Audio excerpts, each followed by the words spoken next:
Hello, everyone. You're very welcome. Welcome to the Dublin Festival of History 2024.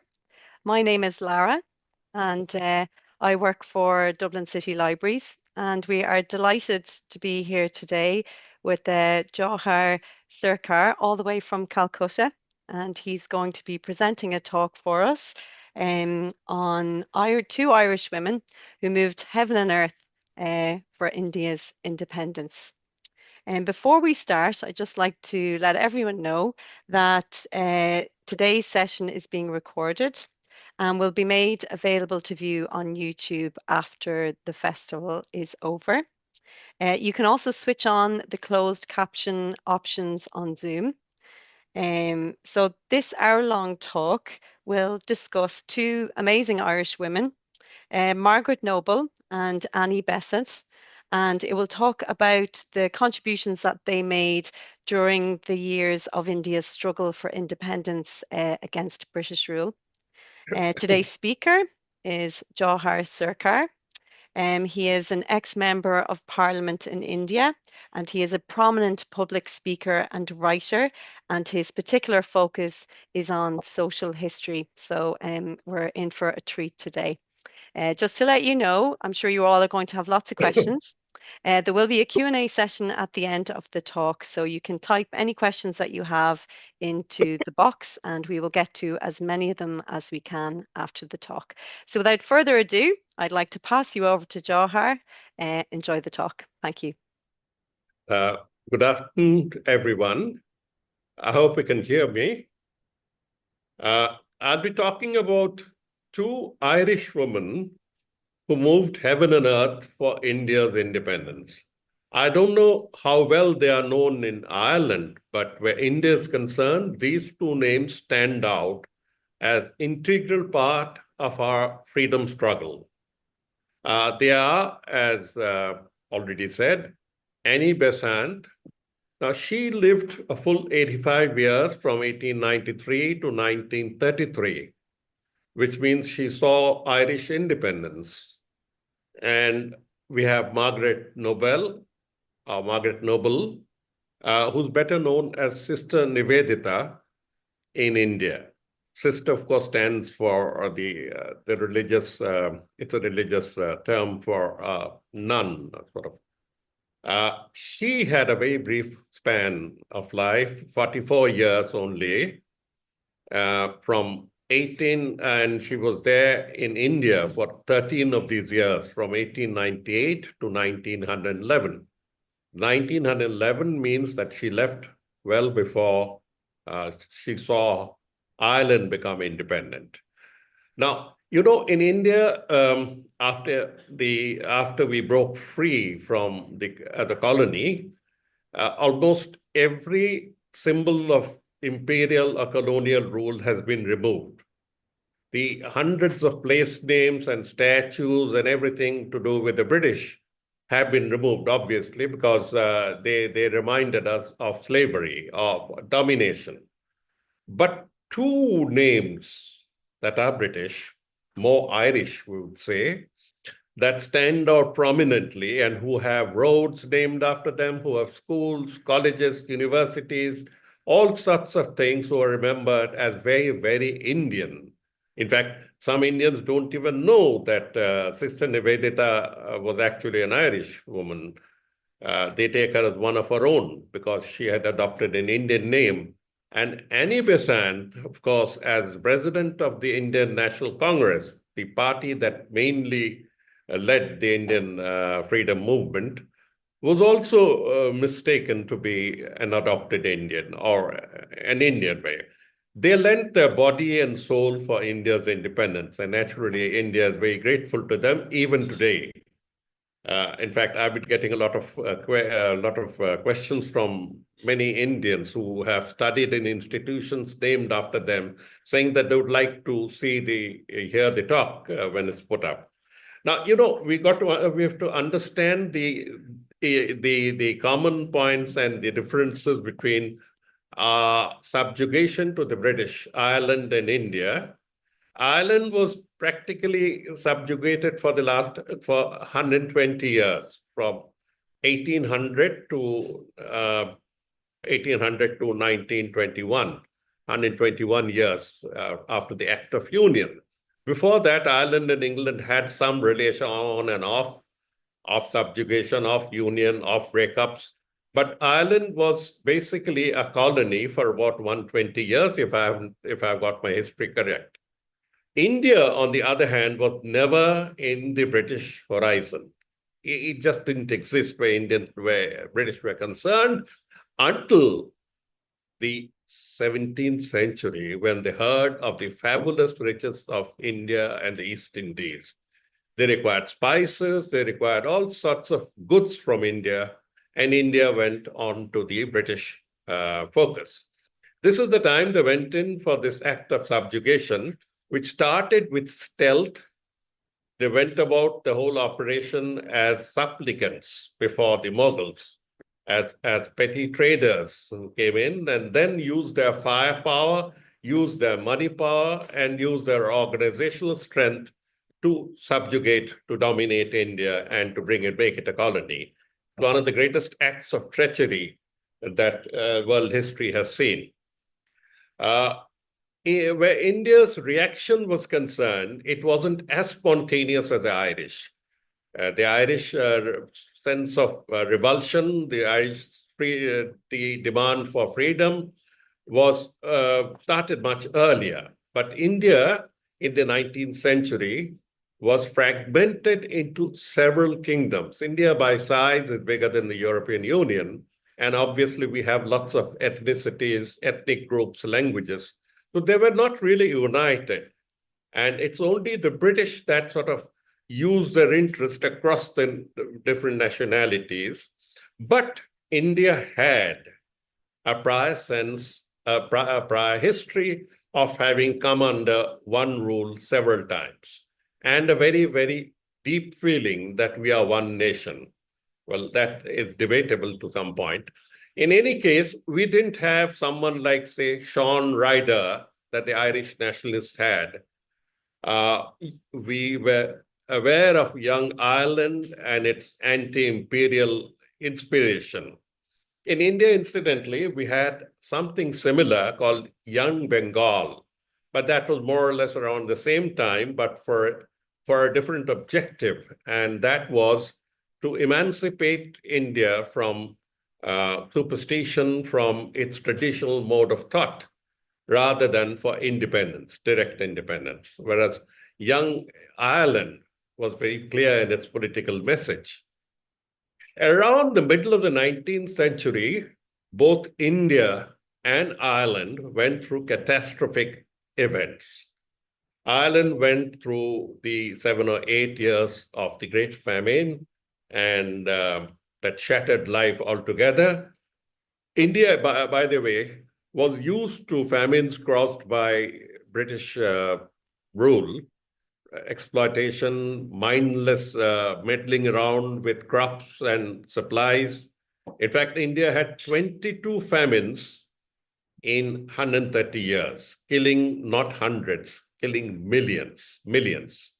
22 famines caused because the British required their wealth extraction, their revenue. So in the mid-19th century, while Ireland went through this process, this catastrophe, India went in for a revolt, the Great Indian Revolt of 1857, which was crushed ruthlessly. And India was brought directly under the crown. The colonial company, the East India Company, was dissolved, or was rather pushed into the background, and the crown took over. Queen Victoria took over and claimed to be the mother of India. Whatever. We have picturizations to the contrary, both in Ireland and in India, about Victoria. This act of subjugation and this act of imperial domination is what started stirring the Indian mind. So we say that while the Irish were clear about their independence from the first half of the 19th century, Indians became more conscious of the need to free themselves from British rule in the latter half of the 19th century. In 1885, the first political organization, the Indian National Congress, was established. It was a very soft peddling body. I mean, the Indians had been sort of home trained, house trained into believing that the British were here forever and nothing could be done about it. So the Indian National Congress went about its task in very soft words, in pleading with the British. My lord, you may like to look at this, and my lord, may we have your kind attention and all that sort of a story. You had someone like Isaac Butt, who was also very soft on these issues, but India had more of soft people who were more pleading than demanding. It's only at the turn of the 19th century that radicals started appearing on the Indian political horizon. These radicals, who were branded as terrorists, terrorists and killers and whatever you have by the British Empire, obviously drew their inspiration from certain countries. And top among these countries were Ireland. Ireland's no holds barred attitude to getting its freedom from the British was a source of inspiration. We also had a second source of inspiration, and that was the Italian unity. We required the second source because India, as I said, was fragmented, and Indians needed to get together without realizing how to get its act together. So, in a way, the Italian model of Garibaldi, Mazzini, and others also stood out. By the Irish absolute commitment to securing its independence from economic and political subjugation of the British to economic exploitation by the British Empire or by Britain was very clear. And that was a very, very stark and very inspiring example before that section of the Indian political system that decided to go radical. This was around the turn of the 19th century and early 20th century. The mainstream Indian National Congress was horrified. They were still on pleading mode. They were still on what they called the democratic mode. And they disowned this section. And in 1907, the Indian National Congress split on this issue, split into two, where it's called the moderates versus the extremists. The ones radicals were termed as extremists. But the radicals went through anyway. They were not one united group. There were disparate groups of people who took up to arms, took up to the pistol, the bomb, and decided to teach the British a lesson on their own terms, because the British were subjugating India, were holding India under the bayonet, under guns.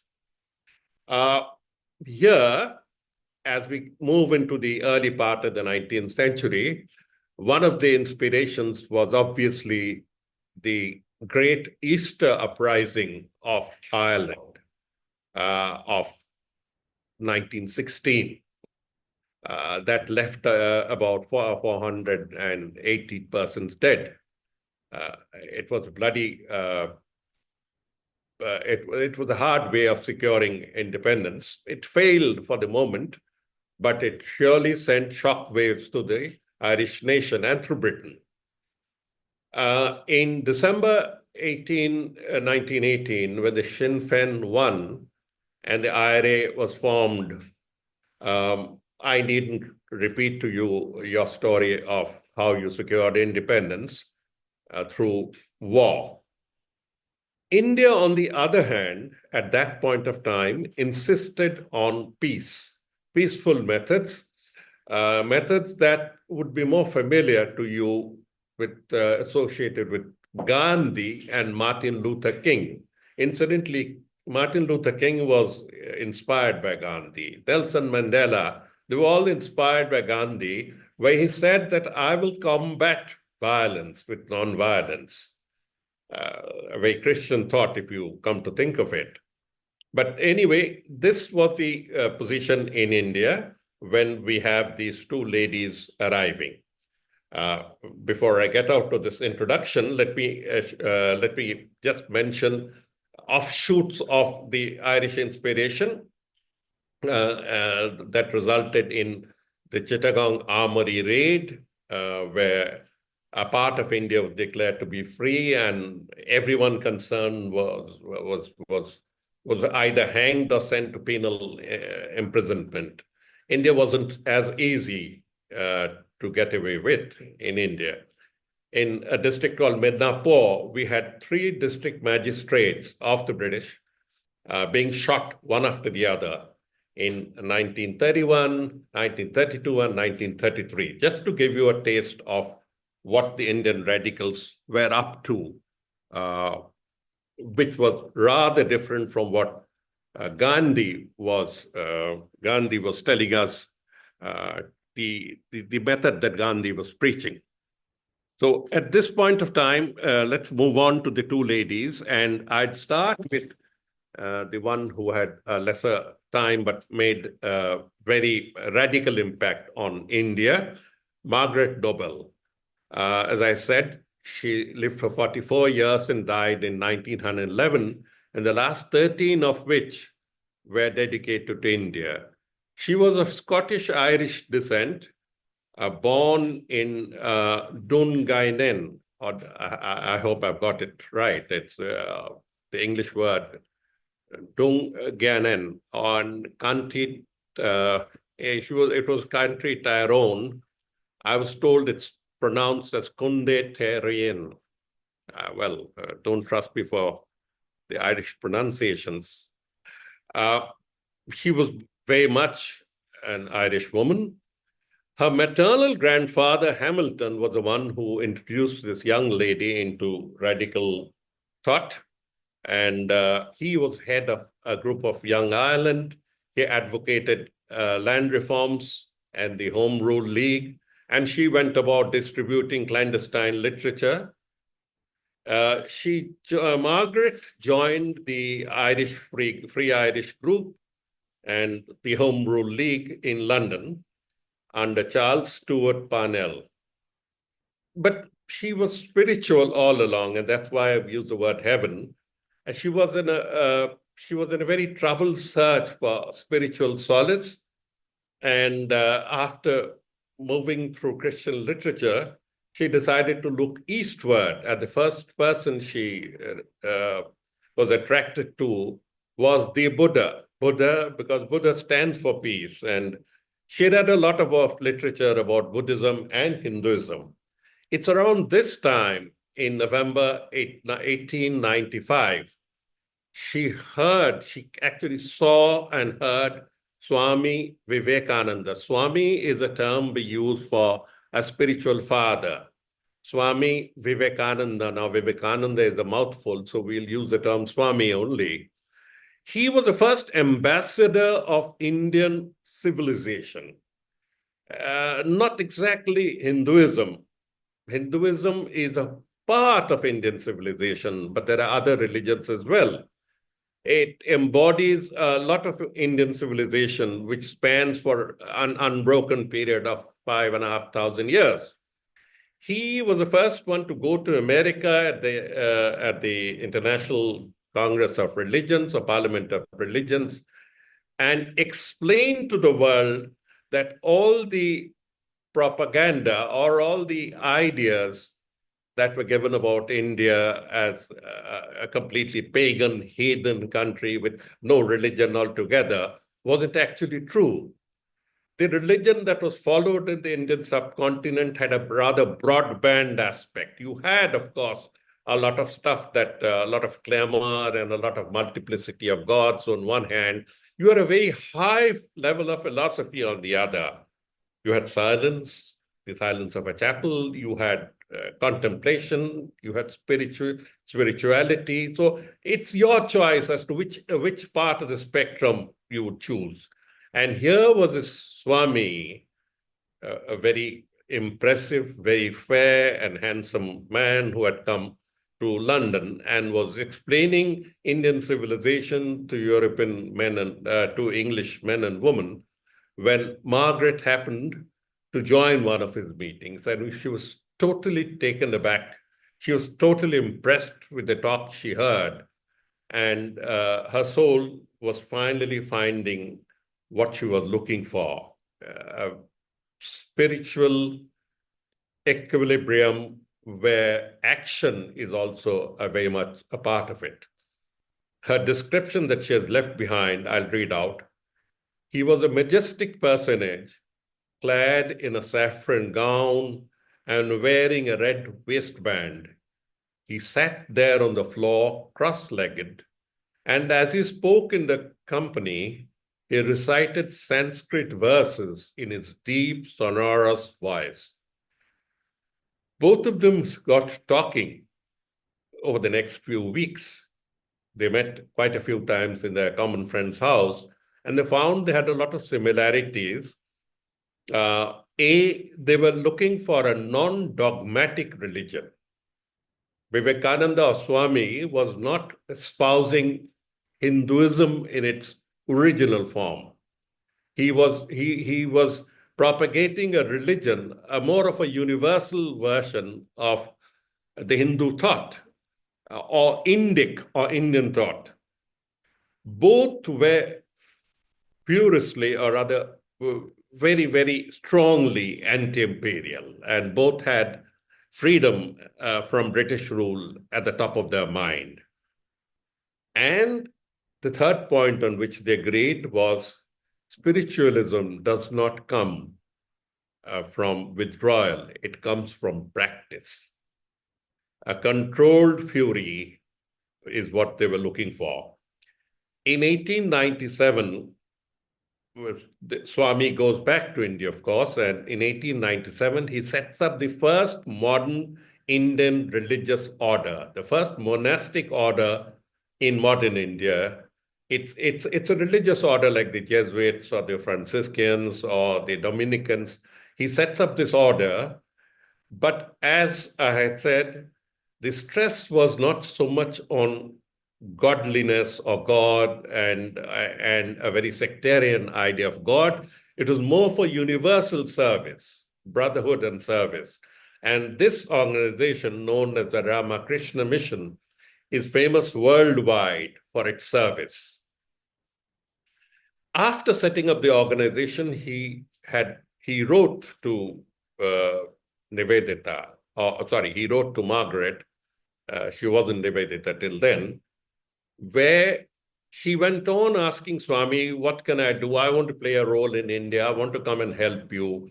And he was being vague because he didn't know. He was a monk and he was setting up this order of monks, and he didn't know where he had a place for her. There was no place for a lady in an organization of monks.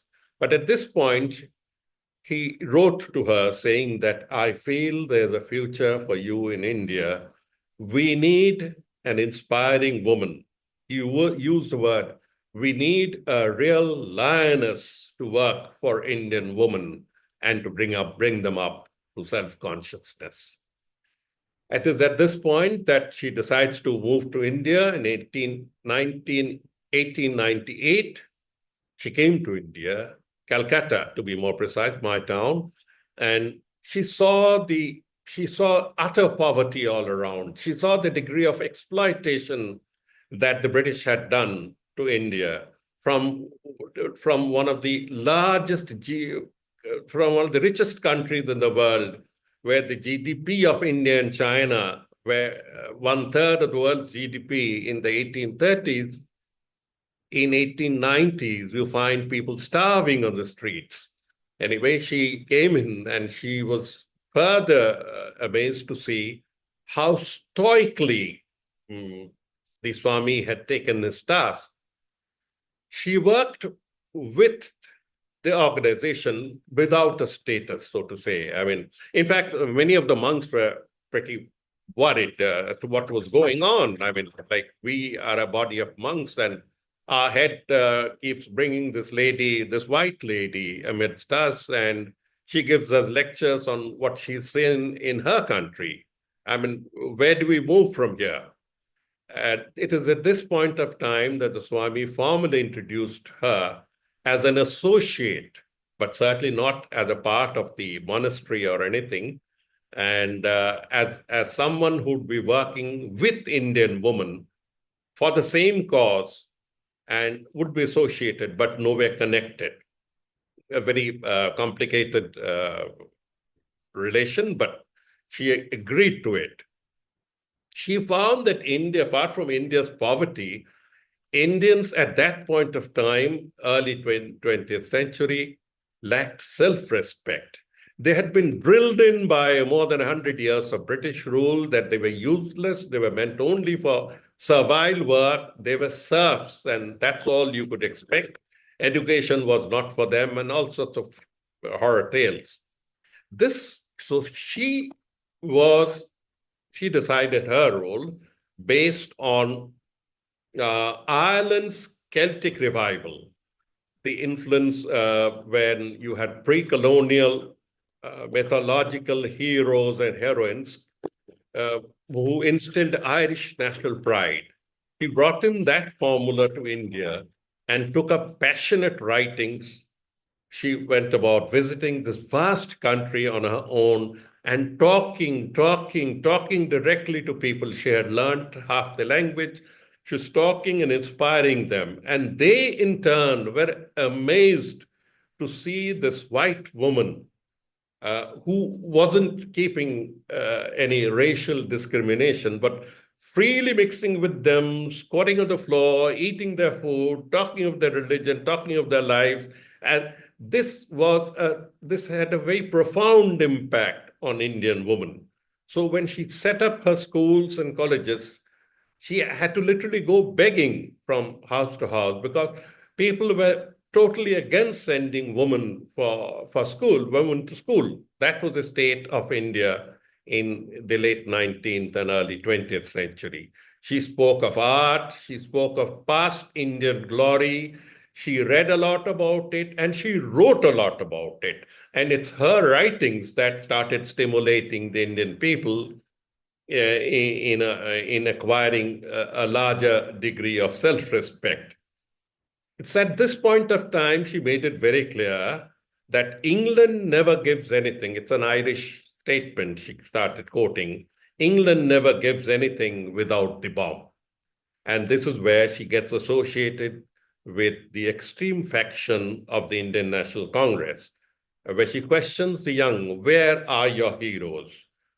The Ramakrishna mission, the order that Swami set up, were horrified at her statement because they were a peaceful group of monks, and they started distancing themselves from this lady, Nivedita, as she was called, because she was directly encouraging the cult of the bomb, the pistol, and revolt. I've already touched upon two incidents of terror: the Chittagong Armory raid of 1930, which happened, of course, after she had left. She adopted Bande Mataram. Bande Mataram are two Indian Sanskrit words for glory to the mother, to the motherland, in fact, glory to the Holy Mother, a very, very Irish concept, as we can see, the Hail Mary sort of a concept she introduced into India. The British were certainly not abused. Here was a European lady who was instilling terror, who was spreading terror, and they went after her. This is the time she escaped from what we call British-controlled India to an independent states outside British India, where technically she couldn't be arrested, Benares. And she carried on her task. And her tasks, I would sum up, consisted of, number one, encouraging self-respect and harping on India's history than reminding India of her past glory in art.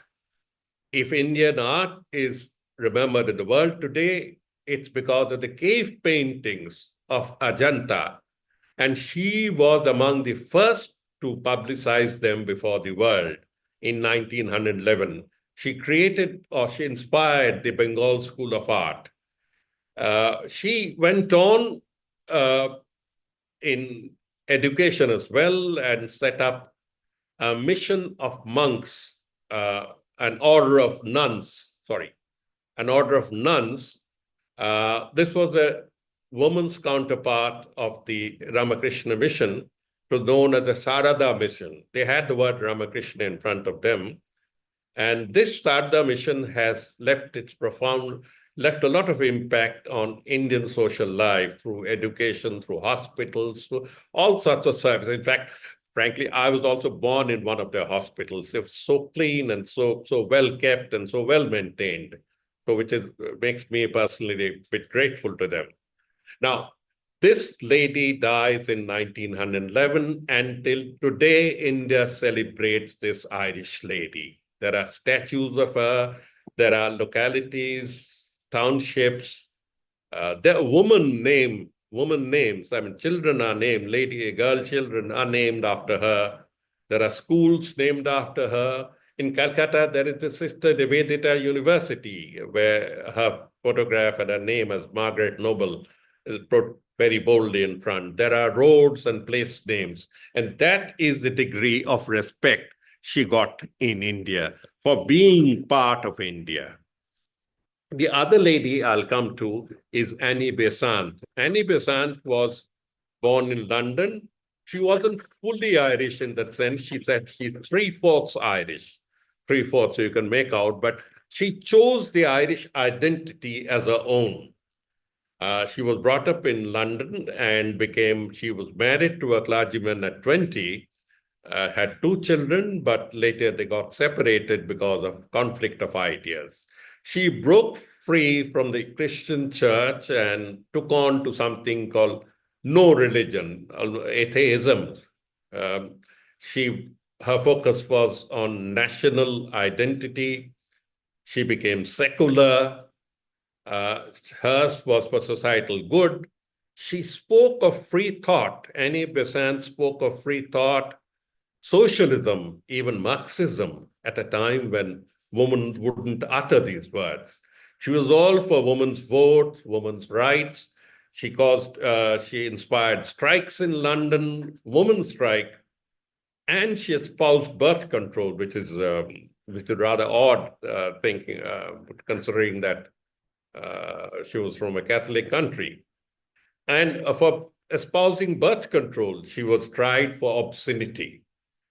After organizing strikes and everything, she was, as I said, an atheistic radical, and she spoke a lot and wrote a lot for Ireland and her freedom. Her booklet called Coercion in Ireland and its Results, analysis of Foster's Coercion Act, became very popular. She opposed the Irish Land Act. She spoke on the Irish question.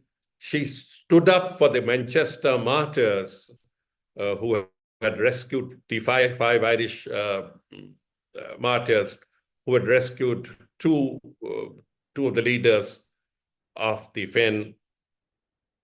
But somewhere down the line, she started getting back to religion under the influence of a lady called Helena Blavatsky.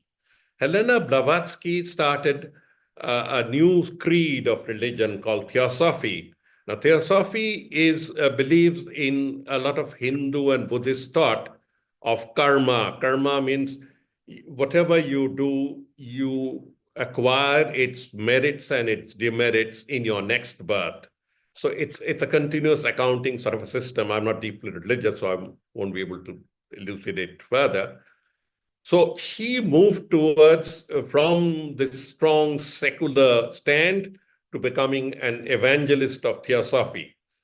In 1893, she moved to India and started living almost like a Hindu in Benares. For the next 20 years, she went on establishing schools. And again, like Nivedita, she emphasized on India's self-respect, which she found that Indians lacked that inner fiber a century ago.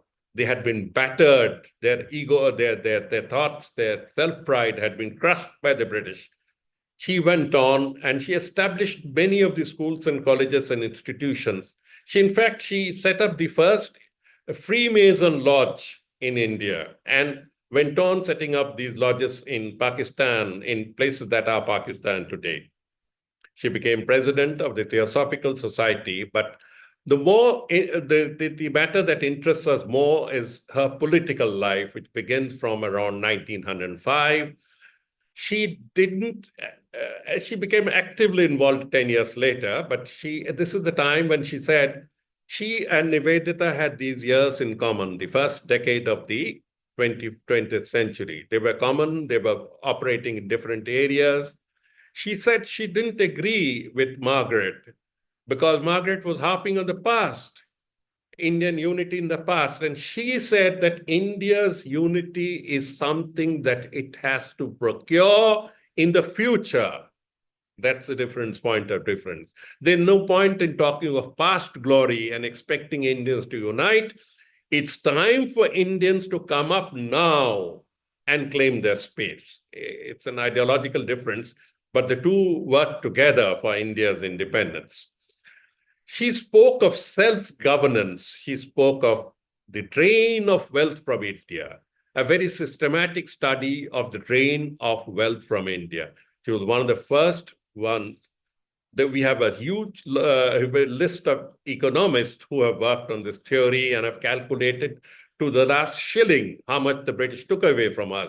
But then this idea came first from an Irish woman in 1905, 1907. As I said, he harped on those 22 famines of India. And then from 1913, she began that series, Wake Up India. For God's sake, wake up. She put in the sense of urgency through her lectures and her publications. She brought out newspapers that were circulated. And her lasting contribution was that she could shake up the Indian National Congress from its very placid attitude, from its very pleading attitude with the British, to something more radical, something that Nivedita, Margaret Noble, also did. And while the Congress was a very urban phenomenon, situated only in the major cities and towns of India, Annie Besant took it to the deep interior of India, to small town India, to village India. And that's where she taught the Congress, if I may use the term, how to network and how to penetrate. She brought in an organization that spread into the unaffected parts of India. She raised the consciousness of those dark zones where they were not even thinking of either Indian unity or the freedom of India. In 1915, she set up the Home Rule League in India, for which she's very famous, the Home Rule League. And the Home Rule League was an adjunct of the Congress. And in 1916, after the Easter Uprising, she made her intention very clear. She administered an oath to the young Indian students of schools and colleges. We offer to God all that we have, and we give our lives, if need be, for the sake of the motherland. This created a stir, and obviously, this was a direct impact of the Irish rebellion of 1916. And of course, Indians were also inspired by the US Declaration of Independence. So this is what Annie Besant did. She also adopted the Hindu way of life to come closer to the people. Theosophy was partly closer to them, but there's a difference.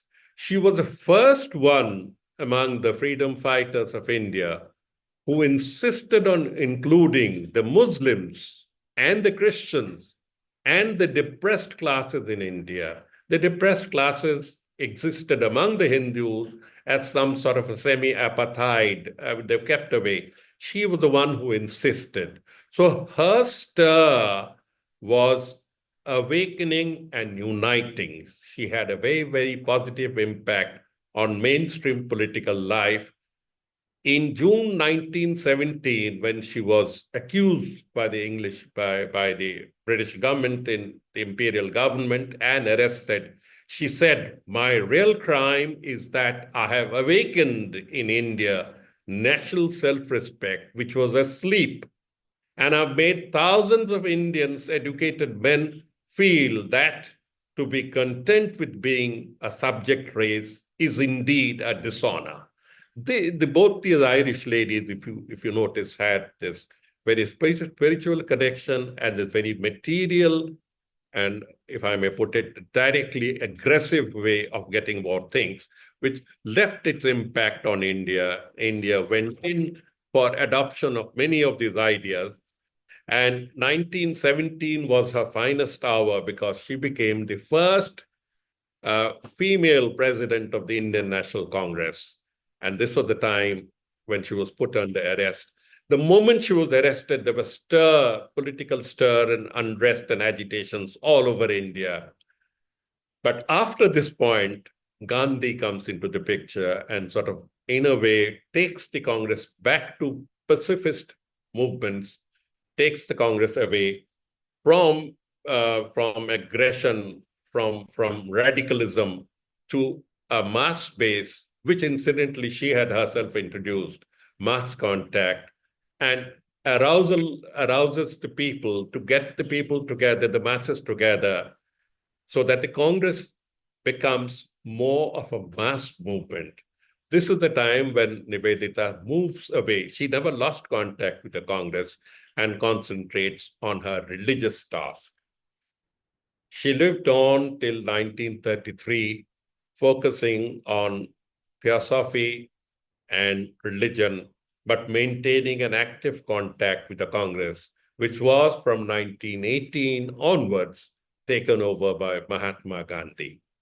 With these words, I'll close my sort of talk on these two brilliant ladies who have made their impact, who are remembered with so much reverence, so much respect, when all other English and other rulers, including Scottish, I mean, whoever was considered to be part of the empire, have been overturned, their statues taken away, taken down, their statues, their roads named, changed, and everything. But these two ladies are among the very few Europeans who are remembered with honor, with respect in India. Thank you.